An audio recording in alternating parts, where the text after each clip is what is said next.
Hi guys, it's Legionero from Legionero B Patterns. Welcome to my 5-day bag making course. In this course, you will learn how to make Kayla. This is a cute, stylish crossbody bag, and it has enough room for you to carry a wallet, your cell phone, and keys. So this is a great bag for when you're going on shopping trips or you just don't want to carry a heavy handbag. So you grab Kayla. You should have instructions, a list of course materials, as well as your PDF pattern included in your pack. If you do not have these things, please send me an email at info@legionero.com and I will make sure I get those things to you. But they should be included in the email that you received in your day one email.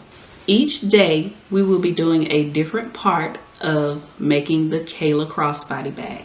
So for today, which is day one, we will be doing an overview to let you know everything that you will be needing for this course, as well as talking about different interfacing, fabric, as well as the hardware that you're going to be using for this course. So let's get started. So first, let's talk about the interfacing that we're going to be using. For our lining, I'm using a cotton cloth, and I'll show you the fabric in just a minute. I'm using a cotton cloth for this project.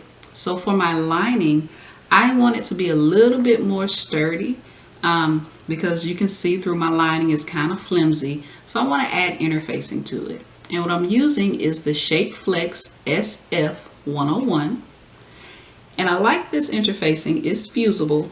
I like this interfacing because it's woven.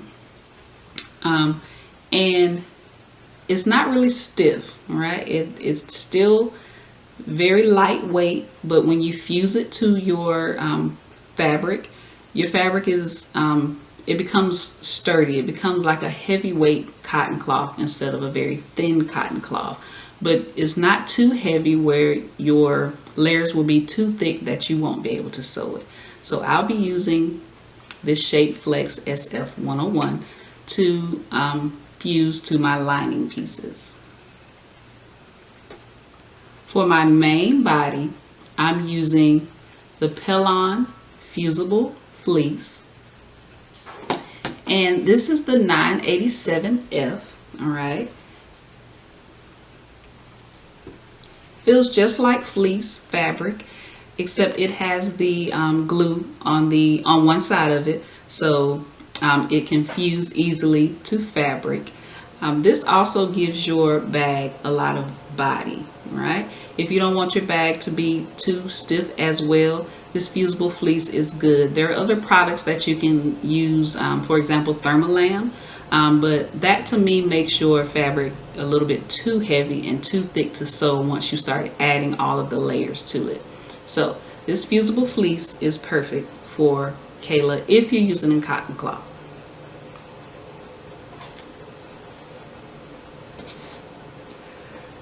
Those are the interfacings that we're going to use. Now I'm going to show you what fabric I'm going to use for Kayla. This is a lightweight cotton cloth. It is a camel print.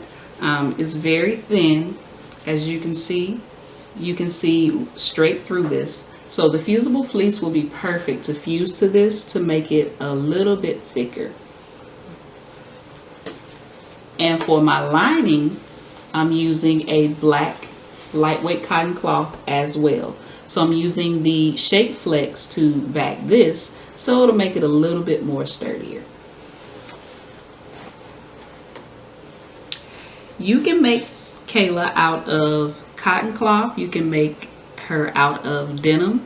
You can also make her out of a vinyl or leather. The fabric choices are really up to you. If you decide to use a faux leather or leather, that fabric should be sturdy enough to where you don't need any interfacing.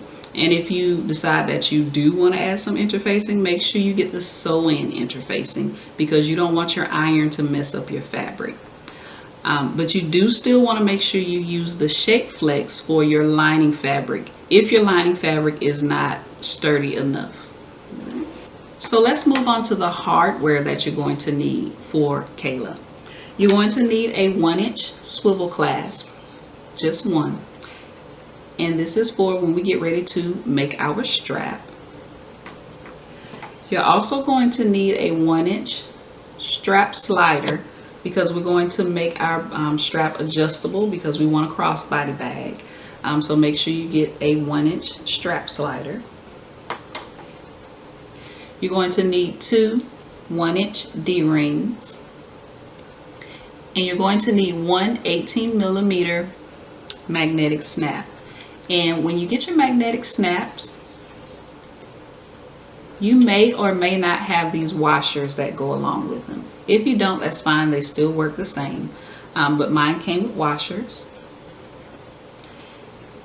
And you should have 2 pieces for your magnetic snap. You should have the male piece and you should have the female piece.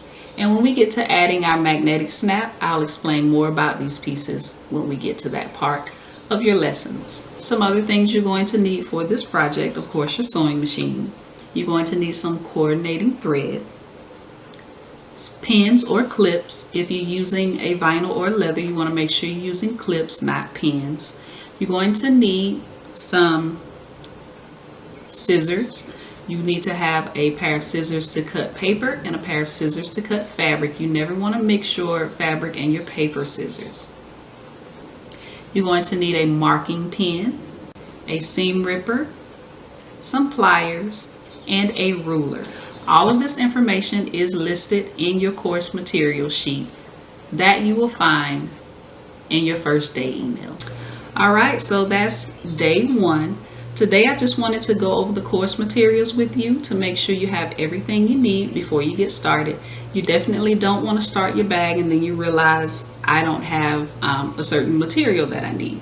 So today, just make sure that you gather all of your materials and get ready for tomorrow when we'll be cutting out our PDF pattern, our fabric, and our interfacing, and we're also going to fuse our interfacing to our fabric. In your course materials, you should also find your PDF pattern. So that's it for day 1. I'll see you tomorrow for day 2.